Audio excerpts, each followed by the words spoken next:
آخر آپ سوچتے ہوں گے کہ یہ بار بار یہودیوں کے رد میں باتیں آتی کیوں ہیں؟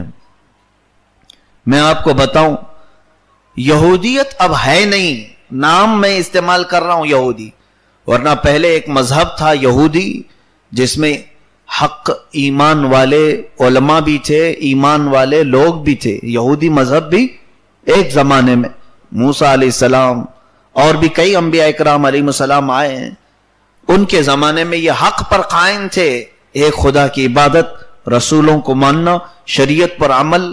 لیکن بعد میں چلتے چلتے اب یہ یہودی بھی نہیں رہے، نام صرف ان کو پہچاننے کے لیے میں بتاتا ہوں یہودی، ورنہ اب کے دور میں جو جیوز کہلاتے ہیں یہودی، یہ یہودی نہیں، بلکہ ان کا کوئی خدا نہیں، ان کا کوئی نبی نہیں، سوائے شیطان کی عبادت کے وہ کچھ نہیں کرتے۔ ان کو عربی میں عبدۃ الشیاطین کہا جاتا ہے، یعنی یہ شیطان کی عبادت کرتے ہیں۔ اس کو راضی کرنے کے لیے انہوں نے ہر ملک میں ایک سینٹر قائم کیا ہے۔ سال میں جون کے آخر مہینے کے آخر میں ان کی ایک گیدرنگ ہوتی ہے، ایک اجتماع ہوتا ہے، اس میں بڑے بڑے سیلیبریٹی آتے ہیں اور ہر وہ گندا کام اس محفل میں کیا جاتا ہے جس سے شیطان راضی ہو، خواہ وہ جان دے کر کے بلی چڑھانے کے معاملات ہوں یا گندی حرکتیں کروانی ہوں، لواطت ہو، زنا ہو، سحاق ہو، ہر طرح کی گندی قسمیں وہاں کروائی جاتی ہیں۔ بدلے میں شیطان سے یہ مانگا جاتا ہے کہ ہمیں دنیا کی حکومت دے جائے۔ تو ابلیس لعین دنیا کے تخت و تاج پر بٹھانے کے لیے ان کو بھرپور کوشش کرتا ہے، ان کی مدد کرتا ہے شیطان۔ یہ آج کی بات نہیں، تقریباً 4000 سال پرانی یہ روایتیں ان کی رہی ہیں۔ جو بھی حق کی دعوت دینے آئے تو ابلیس لعین سال کے اخیر میں اپنے پجاریوں سے یہ کہتا ہے کہ فلاں کا قتل کر دو، ورنہ وہ قوم میں میرے خلاف زہر اگل رہا ہے اور ایک خدا کی عبادت کی طرف لوگوں کی بھیڑ جمع کر رہا ہے، یا تو اس کا ایمان خراب کرو یا اسے جان سے مار دو۔ تو یہ ابلیس لعین سے یہ میٹنگ میں سب طے کر کے آتے ہیں۔ پھر حقانیت کی دعوت دینے والے، خواہ وہ علماء صالحین ہوں یا مشائخ اعظام ہوں، ان کو یا تو خریدنے کی کوشش کرتے ہیں یا تو جان سے مارنے کی کوشش کرتے ہیں۔ ہر زمانے میں انہوں نے یہی کیا۔ عیسیٰ علیہ السلام کے ساتھ بھی یہی کیا۔ جب عیسیٰ علیہ السلام کی زبان کی تاثیر ایسی تھی کہ یہ جہاں جائیں لوگ ان پر ایمان لائے، اور ہاتھ کا کمال یہ تھا کہ وہ مٹی کے بنائے ہوئے پرندے کو صرف ہاتھ سے بنا کر پھونک مارتے تو وہ زندہ اڑنے لگتا۔ بیماروں کو آپ شفا اس طرح سے دلایا کرتے کہ روایت میں ہے، تفسیر میں، کہ دن میں 50,000 اندھوں کو صحیح کرتے، 50,000 بیمار دن میں صحیح ہوتے تھے، کوڑ کے بیمار، برس کے بیمار، سفید داغ والے، دن میں 50,000 لوگ جس سے صحت یاب ہو رہے ہوں، کیا وہ اس پر ایمان نہیں لائے؟ یہ چیز ابلیس لعین کو کب گوارا ہو؟ تو اس نے اپنے پجاریوں کو، جو یہودی ہیں، ہر زمانے میں شیطان سے ان کا ایک کانٹریکٹ یہ ہوتا ہے ابلیس لعین سے کہ ہم تیری رضا کا ہر کام کر ڈالیں گے، بدلے میں تو ہمیں دنیا کی حکومت اور دولت دلائے۔ آج کئی لوگوں کو مشہور کرنے کے لیے الومیناتی کا نام آپ نے سنا ہوگا، میں کئی مرتبہ اس کو استعمال کر چکا ہوں۔ یہ عبدۃ الشیاطین ہے، یہ شیطان کے پجاری ہیں، ان کا کوئی خدا نہیں، کوئی رسول نہیں، کوئی دین نہیں، صرف ابلیس لعین، اس کی پوجا کرتے ہیں، شیطان کی عبادت کرتے ہیں، الومیناتی۔ ان سے جو جڑ جائے اس سے سب سے پہلے چیز اس کی ساری ایمانیت ختم کرنی پڑتی ہے کہ تو کسی بھی مذہب کا نہ رہے، کوئی ایک چیز پر تیرا عقیدہ نہیں ہونی چاہیے، بدلے میں ہم تجھے پاپولر کر کے دکھائیں گے، سارے لوگوں میں تجھے مشہور کر کے دکھائیں گے۔ کئی ایسے سیلیبریٹی ہیں، ٹاپ قسم کے سٹار مانے جانے والے لوگ، اکثر کا تعلق الومیناتی سے ہے۔ یہ جب جا کر کے اپنا ایمان، دین، عقیدہ سب بیچتے ہیں اور پھر ان کے ہاتھ میں ہاتھ رکھ کر یہ عہد کر کے آتے ہیں، تب انہیں یہ سب پبلسٹی ملتی ہے، ان کو سٹار کے درجے ملتے ہیں، ان کو لوگوں میں ایڈورٹائز کے ذریعے سے مشہور کرایا جاتا ہے۔ پھر ان سیلیبریٹی کو وہ الومیناتی استعمال کرتے ہیں، تو پھٹا ہوا شرٹ پہن، پھٹی ہوئی پینٹ پہن، تاکہ تجھے دیکھ کر لوگ سارے یہی کرنے لگ جائیں۔ چند لوگوں کو خریدا جاتا ہے اپنے کاز کے لیے، اور پوری دنیا کے اعمال برباد کرنے کی کوشش کی جاتی ہے۔ اس ساروں کا تعلق ابلیس لعین سے، شیطان مردود سے ہے۔ میں بات کو اپنی جوڑتے چلوں جلدی سے۔ جس آیت کی میں نے تلاوت کیا اس میں بڑی تفصیلیں ہیں۔ آخر ایک وقت ایسا آیا کہ عیسیٰ علیہ السلام کے قتل کا انہوں نے منصوبہ بنا لیا اور گھر کا گھیراؤ بھی کر لیا، بڑے منصوبے بنائے، لیکن رب ذوالجلال نے عیسیٰ علیہ السلام کو صحیح سلامت اٹھا لیا۔ ہم مومنوں کا عقیدہ یہ ہے کہ عیسیٰ علیہ السلام اب بھی زندہ ہیں، اور وہ قیامت کے قریب پھر آئیں گے، نبی کی حیثیت سے نہیں بلکہ امتی کی حیثیت سے آئیں گے، کہ کوئی یہ نہ کہے کہ محمد الرسول اللہ صلی اللہ علیہ وسلم خاتم النبیین ہیں، سب سے آخری نبی ہیں، تو پھر عیسیٰ علیہ السلام آ رہے ہیں، کیسے وہ خاتم النبیین ہوں گے؟ یہ قادیانی یہی کہتے ہیں۔ جب عیسیٰ علیہ السلام کے ماننے پر آپ یقین رکھتے ہیں تو ہمارے غلام احمد قادیانی کو آپ نبی کیوں نہیں مانتے؟ قادیانی ایک مذہب، ایک فرقہ بنا، وہ پہلے مسلمان تھے لیکن اب مسلمانوں سے ان کا کوئی تعلق نہیں۔ قادیانی جن کو احمدیہ بھی کہا جاتا ہے، یہ بھی انگریزوں کی پیدائش ہے۔ انہوں نے مرزا غلام احمد قادیانی نام کا ایک شخص، قادیان پنجاب میں ہے، اٹھایا اس کو اور اس سے نبی کا دعویٰ کروایا، نبوت کا دعویٰ کروایا، اور اس نے اپنے آپ کو نبی بھی کہہ دیا، اور پھر کتابیں اترنے کی بھی بات کہی کہ مجھ پر کتابیں بھی نازل ہوتی ہیں اور فرشتے بھی آتے ہیں۔ انگلش میں اس پر وحی آتی تھی، اس نے سب لکھا ہے کہ انگلش میں مجھ پر وحی آتی ہے، اور جو فرشتہ وحی لے کر کے آتا ہے اس کا نام ٹیسو ٹیسو میسو میسو۔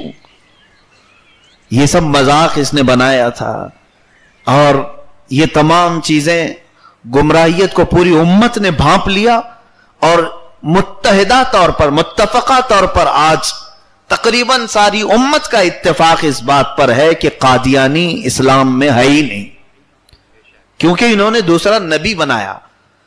اب ان کی دلیل یہی ہے کہ عیسیٰ علیہ السلام کے واپس آنے پر جب آپ عقیدہ رکھتے ہیں تو غلام احمد کو نبی ماننے پر کیوں نہیں آپ عقیدہ رکھتے؟ ظالموں، عیسیٰ علیہ السلام آئیں گے مگر نبی بن کر کے نہیں، دھوکہ کھا گئے، وہ امتی کی حیثیت سے آئیں گے، یہ بھی حدیث پاک میں ہے، اور مصطفیٰ کریم صلی اللہ علیہ وسلم کی شریعت پر عمل کریں گے، حضور صلی اللہ علیہ وسلم کی شریعت کے مطابق نکاح کریں گے، اپنی زندگی پوری شریعت مصطفیٰ کے مطابق گزاریں گے، تو پھر حضور کے بعد آنے والے نبی کا سوال ہی نہیں ہوتا۔ خیر، عیسیٰ علیہ السلام کو رب تعالیٰ نے اٹھا لیا۔ اب کیا ہوا؟ آگے رب تعالیٰ نے جو انجام کے طور پر بیان فرمایا وہ میں بتاتا ہوں۔ اب ان سب چیزوں سے ہماری زندگی کا تعلق بتاؤں۔ وَمَكَرُوا وَمَكَرَ اللَّهُ وَاللَّهُ خَيْرُ الْمَاكِرِينَ۔ میں جانے سے قبل اسی آیت پر گفتگو کر رہا تھا، چند چیزیں میں اس کی بیان کر کے گیا، پھر آج بیان کروں۔ اس آیت سے ہماری زندگی کا گہرا تعلق ہے۔ رب تعالیٰ فرماتا ہے انہوں نے مکر کیا۔ مکر کس کو کہتے ہیں؟ خفیہ پلان بنانے کو، دھوکہ دینے کو، اسی کو تو مکر کہتے ہیں۔ مکاری کر رہا ہے، یعنی بولتا کچھ اور ہے، کرتا کچھ اور ہے۔ سامنے نظر آتا ہے کہ یہ ہمارا بہت ہی عقیدت مند آدمی ہے، لیکن اس کی آستین میں چھرا ہے، یہ کبھی بھی مار سکتا ہے، کبھی بھی قتل کر سکتا۔ ان کو کہتے ہیں مکر کرنے والا۔ اور رب تعالیٰ فرماتا وَمَكَرُوا، یہودیوں نے مکر کیا، دھوکہ کیا۔ وہ واقعہ بھی میں نے سنا دیا تھا آپ کو۔ کیسے؟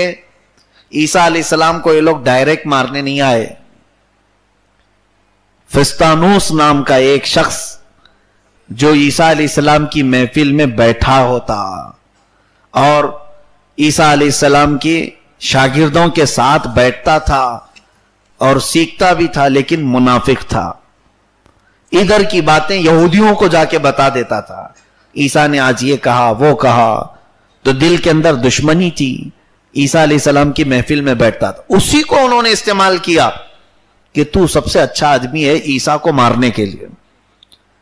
اس شخص کو انہوں نے پیسوں کی لالچ دی، وہ تیار بھی ہوا اور شاگرد بن کر کے گیا، لیکن اس کے آنے سے پہلے ہی عیسیٰ علیہ السلام اپنے شاگردوں کو سب بتا چکے تھے کہ ابھی میرے یہ آخری وقت ہے، میں تمہارے درمیان زیادہ دیر تک نہیں رہوں گا.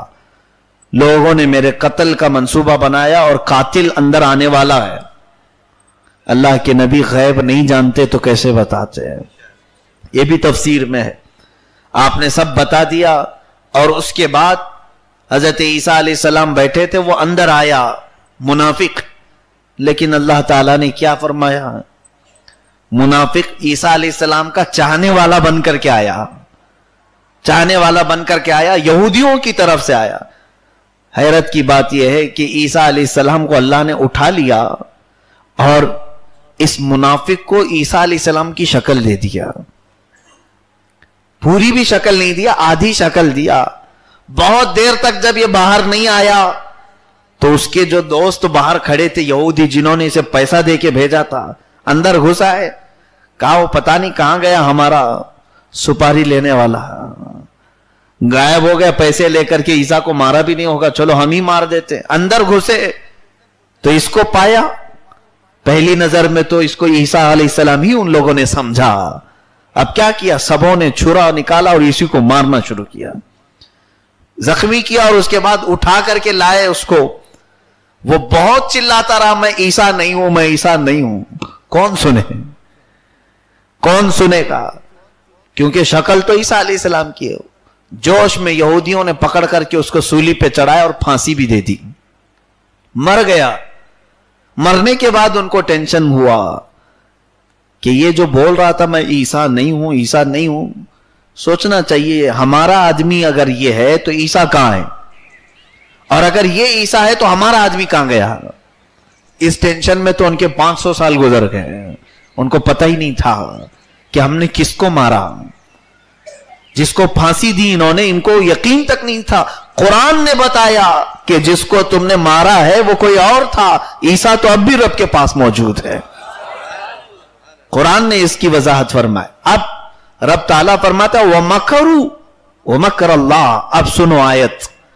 انہوں نے دھوکہ دینے کی کوشش کی، مکر کیا، پلاننگ کی، شاگرد بن کر کے آئے، محبت کرنے والے بن کر کے آئے. وَمَكَرَ اللَّهُ وَاللَّهُ خَيْرُ الْمَاكِرِينَ. مکر کا لفظ اللہ نے اپنے لیے بھی استعمال فرمایا، حالانکہ رب تعالیٰ کے لیے یہ لفظ ہم عام طور پر استعمال نہیں کر سکتے. انہوں نے مکر کیا اور اللہ نے بھی مکر کیا؟ نہیں. مکر کا لفظ رب تعالیٰ کے لیے نہیں. یہاں رب نے یہ لفظ استعمال فرمایا، اس کا مطلب یہ ہے کہ اللہ نے خفیہ تدبیر فرمائی. اعلیٰ حضرت نے اس کا ترجمہ یہی فرمایا. انہوں نے دھوکہ دینے کی کوشش کی اور اللہ نے خفیہ تدبیر کی. واللہ خیر الماکرین. اور اللہ سب سے بہترین تدبیر کرنے والا ہے. کیسی تدبیر فرمایا؟ جس سے تم بچ ہی نہیں پائے. تم بچ ہی نہیں پائے.